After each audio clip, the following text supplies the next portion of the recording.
Tudo jóia, turma? Sejam bem-vindos aqui a mais um bloco da nossa aula, tá? E vamos dar sequência aqui, dar continuidade ao nosso conteúdo. Então, nós estávamos falando aqui, né, da fonte chaveada. Basicamente aqui, né, um pouquinho melhor detalhado, então tá o esquema de operação, de funcionamento dessa nossa fonte. Então, basicamente, você vai ter um dispositivo ou estágio de entrada, que nós chamamos, que é onde ocorre o processo, né, de filtragem, de frequência, de retificação.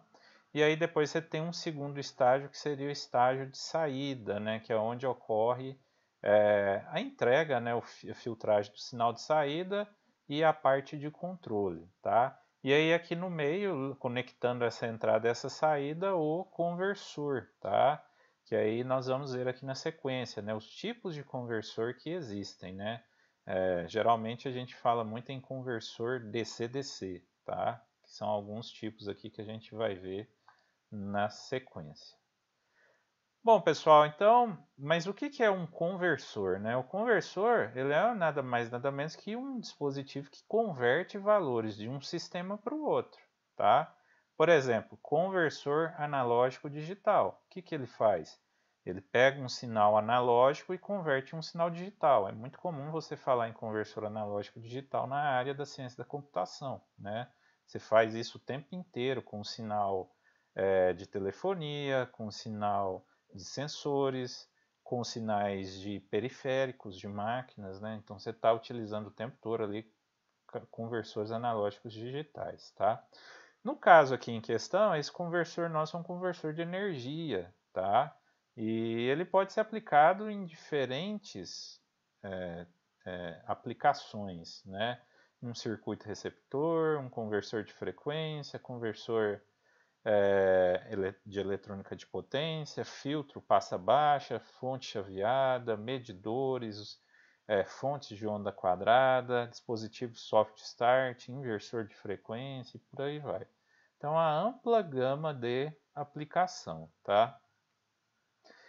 Basicamente, independente dos tipos de conversores, você vai ter diferentes, né, aplicações, porém sempre três elementos básicos, né, que são os indutores, os transistores e os diodos, tá? Geralmente presentes ali, porém arranjados de maneira diferente. Teremos também a presença de capacitores de saída, né, muitas vezes utilizada em processo de filtragem, porém, né, não estão relacionados com a parte de chaveamento. Os indutores, geralmente, eles são usados para transferência de energia da fronte primária, né, para a saída, tá? E aí a sua tensão média ali em regime permanente deve ser zero. O que isso quer dizer? Quer dizer que você não pode ter diferença de tensão significativa ali, né, queda de tensão naquele indutor em série ali no seu circuito, tá? Para não interferir ali na passagem do sinal, na transferência de energia. Bom, o conversor DC-DC, ele é, em termos gerais, formado, né, por semicondutores de potência, que operam como interruptores, né, ou chaves, né, são as chaves, famosas chaves eletrônicas, e também formado por elementos passivos, como indutores, capacitores, entre outros. Ok? Então está aqui, né, aquele nosso estágio conversor DC-DC. Se lembrem, né, que ele é um estágio dentro da nossa fonte chaveada, tá?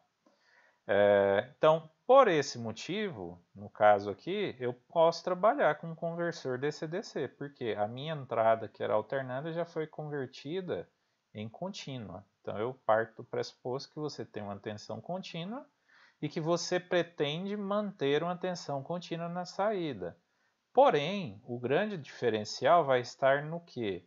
No sinal de tensão e corrente que você tem na entrada e que você pretende entregar na sua saída, tá? Então essa é a grande chave, esse é o grande diferencial do conversor DC-DC. E aí a gente vai ver aqui na sequência algumas variantes dele, né? Esses conversores, basicamente, nós temos três tipos elementares, tá? Não existem somente esses três tipos, existem outros, mas eu vou falar aqui os três mais elementares. O primeiro deles é o conversor tipo Buck, né? Buck ou Buck, né? Que é o conversor que nós chamamos de abaixador, tá?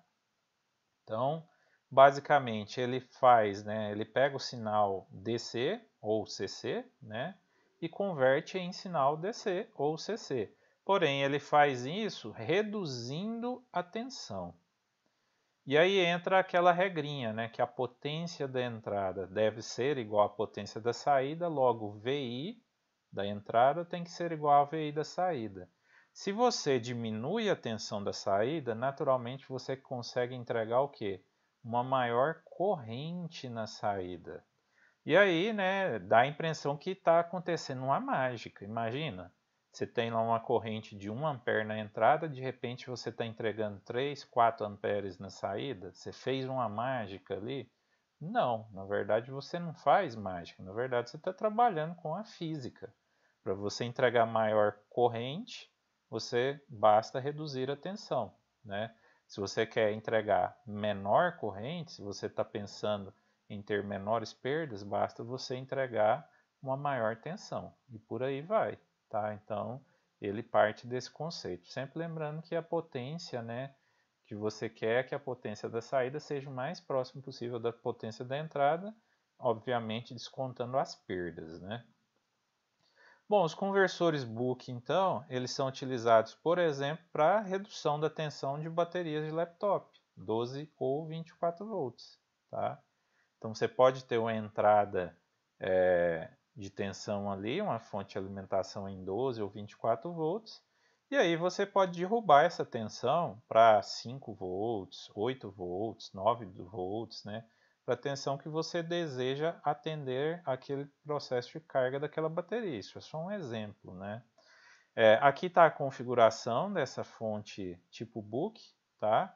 Então perceba que a chave, neste caso, nessa configuração, a chave, né, a modulação por largura de pulso, ela está aqui em série com o seu circuito, tá? Então todo sinal que passa ali pela modulação por largura de pulso, você vai estar chaveando ali a sua saída. Então, à medida que você tem uma entrada aqui, dependendo do sinal da largura de pulso, ele vai impactar diretamente a sua saída que ali está. E aí você tem aqui também o seu indutor em série com esse circuito, e aqui o circuito retificador, né, o seu diodo. Já no conversor tipo Bush, ocorre o processo inverso do processo do tipo Book. Neste caso aqui, ele é um conversor CC-CC também, ou DC-DC, no qual você está interessado em elevar a tensão. Então, você quer elevar a tensão da saída em relação à entrada. Então, você já tem o sinal contínuo aqui, que já foi convertido, retificado lá na entrada. Você pega esse sinal contínuo e aí você, por algum motivo, você precisa entregar um sinal a uma tensão maior.